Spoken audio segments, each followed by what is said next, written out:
بسم اللہ الرحمن الرحیم۔ بسم اللہ الرحمن الرحیم۔ میری عزیز طالبات، آج ہم سبق نمبر 5 میں سورۃ المائدہ کی آیت نمبر 5 کا ترجمہ اور تفسیر پڑھیں گے۔ آئیں اب چلتے ہیں آیت مبارکہ کی طرف۔ اعوذ باللہ من الشیطان الرجیم،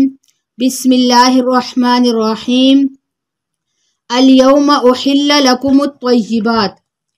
وطعام الذین اوتوا الکتاب حل لكم وطعامکم حل لهم والمحصنات من المؤمنات والمحصنات من الذین اوتوا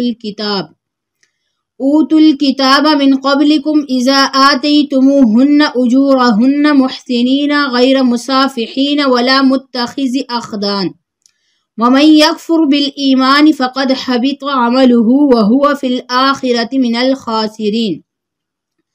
آیت مبارکہ کا ترجمہ۔ الیوم آج، احل لکم حلال کی گئی ہیں تمہارے لیے، الطیبات صاف ستھری چیزیں،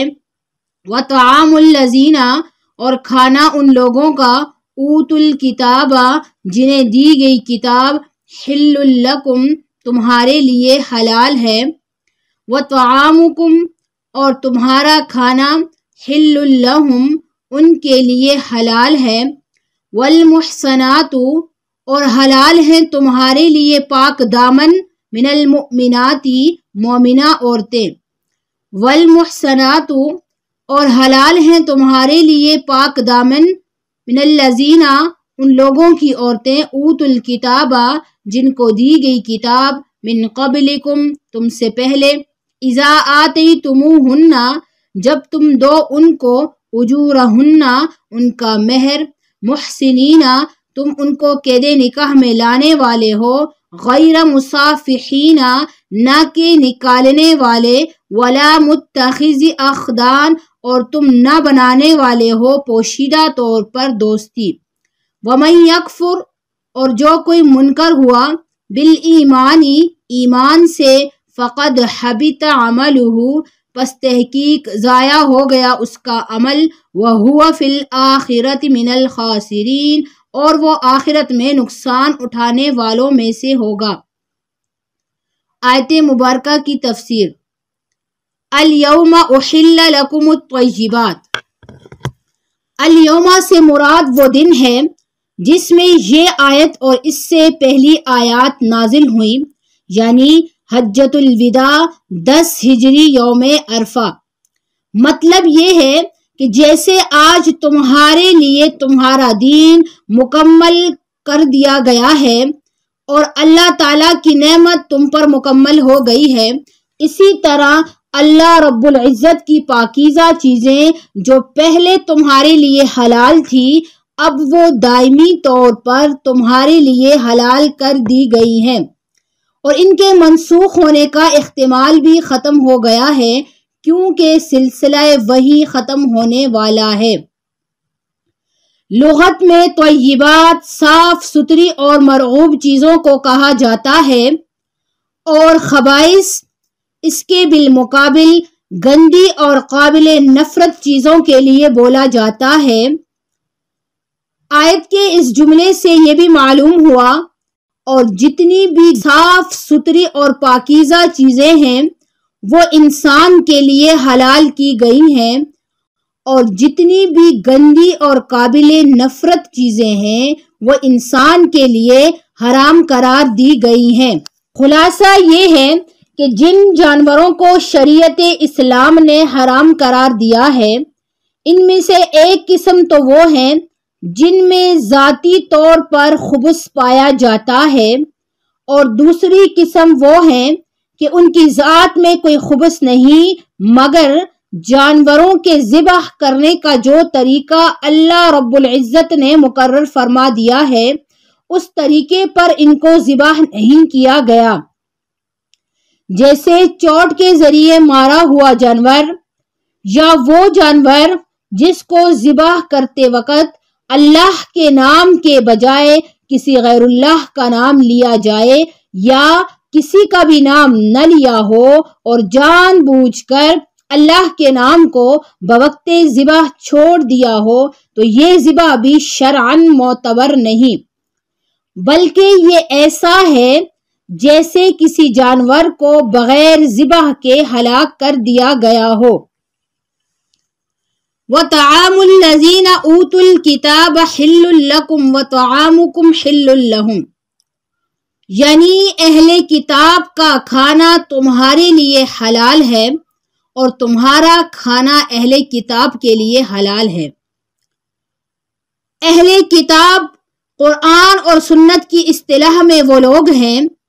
جو تورات اور انجیل پر ایمان رکھنے والے ہیں، اور کتاب سے مراد تورات، زبور، انجیل، صحف موسیٰ علیہ السلام اور صحف ابراہیم علیہ السلام مراد ہیں۔ اہل کتاب کے کھانے سے کیا مراد ہے؟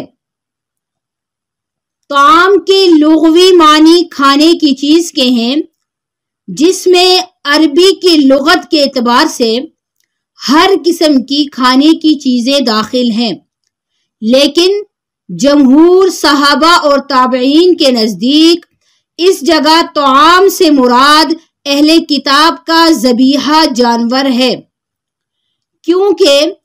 ذبیحہ جانور کے سوا باقی کھانے پینے کی چیزوں میں اہل کتاب اور دوسرے کفار میں کوئی امتیاز اور فرق نہیں۔ کھانے پینے کی خشک چیزیں مثلاً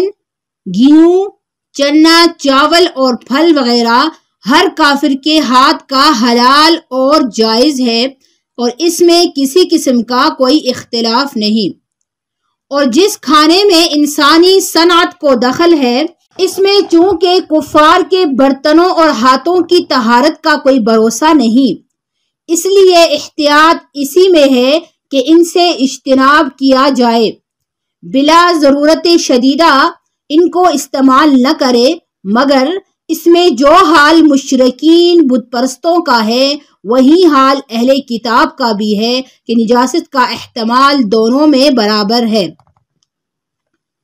پھر یہاں پر ایک سوال ہے کہ اہل کتاب کا ذبیحہ حلال ہے، اس کے حلال ہونے کی حکمت اور وجہ کیا ہے؟ اس کا جواب اکثر صحابہ اور تابعین اور ائمہ کی طرف سے یہ ہے کہ تمام کفار میں سے اہل کتاب یعنی یہود و نصارہ کا ذبیحہ اور ان کی عورتوں سے نکاح کے حلال ہونا اس وجہ سے ہے کہ اگرچہ ان کے دین میں سینکڑوں تحریفات ہونے کے باوجود ان دو مسئلوں میں ان کا مذہب بالکل اسلام کے مطابق ہے، یعنی وہ ذبیحہ جس پر اللہ تعالیٰ کا نام نہ لیا جائے اس کو اہل کتاب بھی مردار اور ناپاک حرام قرار دیتے ہیں۔ ان کے مذہب میں بھی ذبیحہ پر اللہ رب العزت کا نام لینا عقیدتاً ضروری ہے۔ اسی طرح مسئلہ نکاح میں جن عورتوں سے اسلام میں نکاح حرام ہے ان کے مذہب میں بھی حرام ہے، اور جس طرح اسلام میں نکاح کا اعلان اور گواہوں کا سامنے ہونا ضروری ہے، اسی طرح ان کے موجودہ مذہب میں بھی یہی احکام ہیں۔ امام تفسیر ابن کثیر رحمہ اللہ نے یہی قول اکثر صحابہ اور تابعین کا نقل فرمایا ہے، اور یہاں پر بھی یہ مسئلہ قابل غور ہے کہ اگر کوئی مسلمان معاذ اللہ مرتد ہو کر یہودی یا نصرانی بن جائے تو وہ اہل کتاب میں داخل نہیں، بلکہ وہ مرتد ہے اور اس کا ذبیحہ باجماع امت حرام ہے۔ والمحصنات من المؤمنات والمحصنات من الذین اوتوا الکتاب من قبلکم، یعنی تمہارے لیے مسلمان پاک دامن عورتوں سے نکاح حلال ہے، اسی طرح اہل کتاب کی پاک دامن عورتوں سے بھی تمہارا نکاح حلال ہے۔ لغت کے اعتبار سے محصنات کے دو معنی ہیں۔ پہلا معنی ہے آزاد عورتیں، دوسرا معنی ہے پاک دامن عورتیں۔ لغت کے اعتبار سے دونوں معنی درست ہیں، اسی لیے علماء تفسیر میں سے مجاہد رحمہ اللہ نے اس جگہ محسنات کی تفسیر حرائر سے کی ہے، جس کا حاصل یہ ہوا کہ اہل کتاب کی آزاد عورتیں مسلمانوں کے لیے حلال ہیں، کنیزیں حلال نہیں۔ لیکن جمہور علماء صحابہ رضی اللہ تعالی عنہم اور تابعین کے نزدیک اس جگہ محسنات کے معنی پاک دامن عورتوں کے ہیں، اور اس آیت کا مطلب یہاں پر یہ ہے کہ پاک دامن مسلمان عورتوں سے نکاح جائز ہے، اسی طرح اہل کتاب کی پاک دامن عورتوں سے بھی نکاح جائز ہے۔ خلاصہ یہ ہے کہ مسلمان کے لیے حلال ہے کہ کسی مسلمان عورت سے نکاح کرے یا اہل کتاب کی کسی عورت سے نکاح کرے، البتہ دونوں صورتوں میں اس کا لحاظ رکھنا چاہیے کہ پاک دامن عورتوں سے نکاح کرے۔ بدکار اور ناقابل اعتبار عورت سے نکاح کا رشتہ جوڑنا دین اور دنیا دونوں اعتبار سے تباہی ہے، اس سے بچنا چاہیے۔ اس آیت میں اہل کتاب کی قید سے بھی اجماع امت یہ بات ثابت ہو گئی ہے کہ جو غیر مسلم اہل کتاب میں داخل نہیں ان کی عورتوں سے نکاح کرنا حلال نہیں، جیسے مشرکین مکہ، مجوس، بت پرست لوگ، کیونکہ قرآن مجید میں اللہ رب العزت فرماتے ہیں وَلَا تَنْكِحُوا الْمُشْرِكَاتِ حَتَّى يُؤْمِنْ، کہ مشرکہ عورتوں سے نکاح نہ کرو یہاں تک کہ وہ ایمان لے آئے۔ اب رہا یہ مسئلہ کہ اہل کتاب یعنی یہود و نصارہ کی عورتوں سے نکاح کرنا تو بعض صحابہ کرام رضی اللہ عنہم کے نزدیک بھی جائز نہیں۔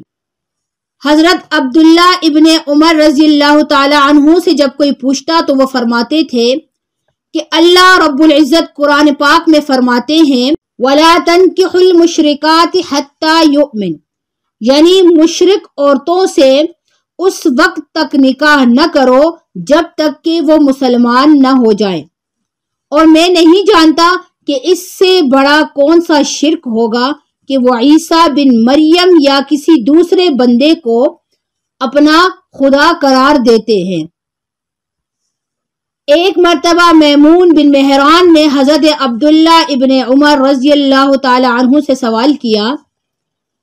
کہ ہم ایک ایسے ملک میں آباد ہیں جہاں اہل کتاب بہت زیادہ رہتے ہیں، تو کیا ہم ان کی عورتوں سے نکاح کر سکتے ہیں اور ان کا ذبیحہ کھا سکتے ہیں؟ تو حضرت عبداللہ ابن عمر رضی اللہ تعالی عنہ نے ان کو جواب میں یہ دونوں آیتیں پڑھ کر سنا دی، ایک وہ آیت جس میں مشرکات کے نکاح کو حرام قرار دیا گیا ہے، اور دوسری سورہ مائدہ کی یہ آیت جس میں اہل کتاب کی عورتوں سے نکاح کرنے کی حلت کا بیان ہے۔ میمون بن مہران نے کہا یہ دونوں آیتیں تو میں بھی قرآن شریف میں پڑھتا ہوں اور جانتا ہوں، میرا سوال تو یہ ہے کہ ان دونوں کے پیش نظر میرے لیے شرعی حکم کیا ہے؟ اس کے جواب میں حضرت عبداللہ ابن عمر رضی اللہ تعالی عنہ نے پھر یہی دونوں آیتیں پڑھ کر سنا دی اور اپنی طرف سے کچھ جواب نہیں دیا، لیکن علماء نے اس کا مطلب یہ بیان فرمایا ہے کہ حضرت عبداللہ ابن عمر رضی اللہ تعالی عنہ کو اہل کتاب کی عورتوں سے نکاح حلال ہونے پر اطمینان نہیں تھا، اور جمہور صحابہ رضی اللہ تعالی عنہم اور تابعین کے نزدیک اگرچہ قرآن کی روح سے اہل کتاب کی عورتوں سے فی نفس ہی نکاح حلال ہے، لیکن ان سے نکاح کرنے پر جو دوسرے مفاسد اور خرابیاں اپنے لیے اور اپنی اولاد کے لیے بلکہ پوری امت مسلمہ کے لیے پیدا ہوں گی، ان کی بنا پر اہل کتاب کی عورتوں سے نکاح کرنا مکروہ ہے۔ فقہائے حنفیہ نے بھی اسی کو اختیار کیا ہے کہ اہل کتاب کی عورتوں سے نکاح کرنا حرام نہیں، لیکن دوسرے مفاسد اور خرابیوں کی وجہ سے فقہائے حنفیہ بھی اس کو مکروہ سمجھتے ہیں۔ العرض خلاصہ یہ نکلا کہ قرآن اور سنت اور اسوہ صحابہ رضی اللہ عنہم کی روح سے مسلمانوں پر یہ بات لازم ہے کہ آج کل کی کتابی عورتوں کو نکاح میں لانے سے کلی پرہیز کریں۔ اذا آتیتموہن اجورہن محسنین غیر مسافحین ولا متخذ اخدان۔ آیت کے اس جملے میں یہ ہدایت کر دی گئی ہے کہ اہل کتاب کی عورتوں کو اگر رکھنا ہے تو باقاعدہ نکاح کر کے بیوی کی حیثیت سے رکھو اور ان کے حقوق مہر وغیرہ ادا کرو۔ ان کو داشتہ کے طور پر رکھنا اور کھلے طور پر بدکاری کرنا یہ سب چیزیں حرام ہیں۔ وَمَن يَكْفُرْ بِالْإِيمَانِ فَقَدْ حَبِطَ عَمَلُهُ وَهُوَ فِي الْآخِرَةِ مِنَ الْخَاسِرِينَ، یعنی جو شخص حلال چیزوں کو حلال نہ سمجھے اور حرام چیزوں کو حرام نہ سمجھے، اس شخص کے نیک اعمال سارے کے سارے ضائع ہو جائیں گے اور وہ شخص آخرت میں خسارہ اٹھانے والوں میں سے ہوگا۔ یعنی خلاصہ یہ نکلا کہ حلال چیزوں کو حلال سمجھو اور حرام چیزوں کو حرام سمجھو۔ ہمارے آج کے سبق کا خلاصہ یہ ہے، سورۃ المائدہ کی آیت نمبر 5 کا ترجمہ اور تفسیر، اور کل ہم آیت نمبر 6 کا ترجمہ اور تفسیر پڑھیں گے۔